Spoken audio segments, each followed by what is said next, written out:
স্বাস্থ্য পরীক্ষা করার জন্য। তখন স্বাস্থ্য পরীক্ষা করে দেখে কি তার এই যে হাড় আছে, 4টা হাড়ের মধ্যে ব্লক হয়ে গেছে গা। ওনার এখন বাঁচার সম্ভাবনা নাই, রক্ত চলাচল বন্ধ হয়েছে, রক্তনালী বন্ধ হয়ে গেছে গা। তখন ইউরোপের ডাক্তার, বড় ডাক্তার বলতেছে যে আপনার এটা চিকিৎসা করলে আপনার যেতে হবে হইলো আমেরিকা, গিয়ে চিকিৎসা করতে হবে, কারণ এখানে উন্নত মানের চিকিৎসা নাই আপনার জন্য। এটা আমরা সার্জারি করতে পারবো না। আপনি যদি ভালো হতে চান তাহলে আপনি আমেরিকা যান, গিয়ে চিকিৎসা করেন, আপনি ভালো হয়ে যাবেন। তখন ওই লোক গেল না আমেরিকা, আবার মিশর ফিরে আইছে। মিশর ফিরে আসার পরে উনি তখন একদিন গেল হলো জাপান। জাপান গিয়া তখন তার স্বাস্থ্য পরীক্ষা করলো হাসপাতালের মধ্যে ধরা পড়ছে এই হার্ট ব্লক হয়ে গেছে, রক্তনালী বন্ধ হয়েছে, রক্ত চলাচল বন্ধ হয়ে গেছে গা। তখন ওই জাপানের ডাক্তারে কইতেছে, আপনি যত দ্রুত আপনি হার্ট সার্জারি করতে পারেন, আপনি অপারেশন করতে হবে, বড় একটা অপারেশন। তখন ওই লোকে বললো যে আমি কি বাঁচবো না মরে যাব? তখন বলছে যে 50-50 চান্স আছে, এখানে বাঁচবেন না মরবেন এটা আমি বলতে পারবো না, এটার কোনো গ্যারেন্টি নাই। তখন উনি বলতেছে তাহলে আমি একটু আমার দেশের থেকে ঘুরে আসি, একটু মিশর থেকে ঘুরে আসি, কারণ আত্মীয় স্বজন আছে, কত মানুষের লোকে ভুল ভ্রান্তি, কত বেদবি করছি, তাদের কাছ থেকে আমি বিদায় নিয়ে আসি, কারণ আমি বাঁচি না মরি একমাত্র মালিকই জানে, আমি তো বলতে পারি না। অনেক চলার ক্ষেত্রে অনেক ভুল করছি, তাহলে আমি তাদের কাছ থেকে মাপ নিয়ে আসি। তখন জাপানের ডাক্তার বলছে আচ্ছা ঠিক আছে যান আপনি।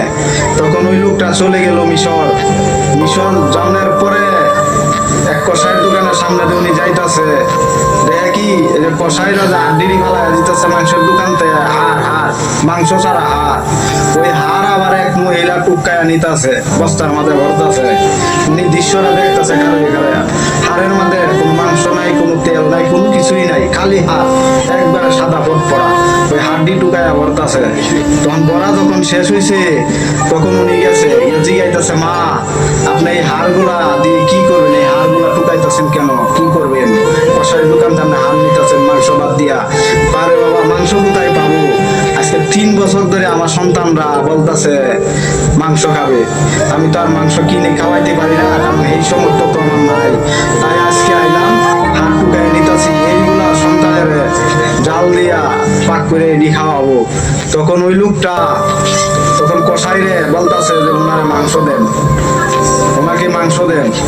তখন কষাইয়ের দোকানতে উনি মাংস দিল, 2-3 কেজি মাংস কিনে দিল। তখন কিনে দেওয়ার পরে তখন আবার কষাইয়ের দোকানদারের অগ্রিম 1 বছরের টাকা ওদের দিছে।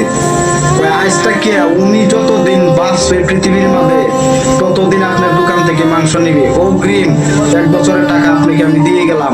ওনাকে প্রত্যেক মাসে 1 মাসের জন্য মাংস দিয়ে দিবেন, 6 কেজি লাগে, আপনাকে টাকা দিয়ে গেলাম, আর উনি যতদিন বাঁচবে আপনার কাছ থেকে মাংস নিবে। তখন উনি 2টা হাত উড়াইয়া দোয়া করতেছে, মাদাম আল্লাহ জানি, তোমাকে জানি সারা জীবন জানি সুস্থ রাখে, তোমাকে জানি ভালো রাখে। তখন ওই লোকটা চলে গেল বাড়িতে যাওয়ার পরে ওনার একটা মেয়ে ছিল, ওনাকে দেখে বলতেছে যে বাবা তোমার চেহারা তো আজকে অন্যরকম উজ্জ্বল দেখা যাইতেছে। মা কেন আমার চেহারা উজ্জ্বল দেখা যাইতেছে? মা বাবা তোমার চেহারা দেখালি নূর চমকাইতেছে। তখন ওই লোকে অনেক শান্তি পাইলো মনটার ভিতরে, মেয়ে আশ্বাস দিছে ওনার চেহারা সুন্দর দেখা যাইতেছে। তখন উনি আবার গেল জাপান, গিয়ে হাসপাতালের মধ্যে আবার পরীক্ষা করার পরে দেখে না উনার তো সুস্থ সবল মানুষ, উনার দেহের মধ্যে রক্ত চলাচল ঠিকই আছে, রক্ত চলাচল করতেছে, হার্ট কোনো ব্লক নাই। তখন উনি বলতেছে উনাকে বলতেছে যে আপনি কোন ডাক্তারের কাছে গেছিলেন, কোন ডাক্তারের কাছে চিকিৎসা করছেন আপনি, যে আপনার হার্ট এত দ্রুত ভালো হয়ে গেল, আপনি অবশ্যই কোন জায়গায় চিকিৎসা করছেন? উনি বলে না আমি কোনো চিকিৎসা করিনি। কয় না আপনি কোন চিকিৎসা করছেন? কয় না আমি চিকিৎসা করিনি। কয় আপনি কোনো মেডিসিন নিছেন? বলে না আমি কোনো মেডিসিন নিইনি।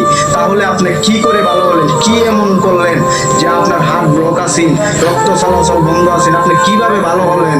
তখন উনি বলতেছে আমি এমন একটা কাজ করছি, ওই কাজের উসিলায় আল্লাহ তাআলা মালিক আমার খুশি হইয়া আমাকে ভালো করে দিছে, আমাকে সুস্থ করে দিছে, ওই মালিকের প্রতি আমি শুকরিয়া জানাই। তখন বলল কেমনে আপনি ভালো হলেন?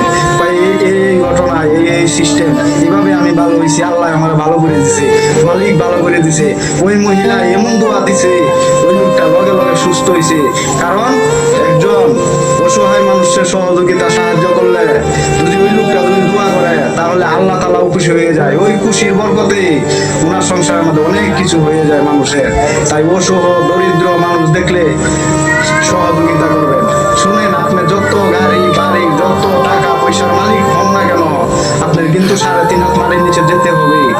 আজ যান কালকে যান, যেতেই হবে। আপনি এই জায়গায় আসেন, এই জায়গা কিন্তু চিরস্থায়ী না। আপনার টাকা পয়সা যে দিছে, টাকা পয়সা কিন্তু আপনার না, উনি মালিকের দিছে। আপনাকে পরীক্ষা করতেছে, আপনি কি করেন, কোন জায়গায় যান, কেমনে টাকা খরচ করেন, ওটার কিন্তু আপনার হিসাব দিতে হবে। এমনি এমনি ছাড়বে না। তাই বলি, অহংকার করবেন না। যখন এই অহংকারের কথা মনে হবে, তখন যাবেন গা গুরুস্থানে চলে যাবে, গিয়ে দেখেন কত অহংকারকারী শুয়ে আছে ওই গুরুস্থানে। যদি এই ভিডিওটিতে যদি কোনো কিছু শিক্ষণীয় থাকে, তাহলে শেয়ার করবেন, লাইক দিবেন, কমেন্ট করবেন, চ্যানেলটি সাবস্ক্রাইব করবেন, নিজে দেখবেন, অন্যকে দেখার জন্য সুযোগ করে দিবেন।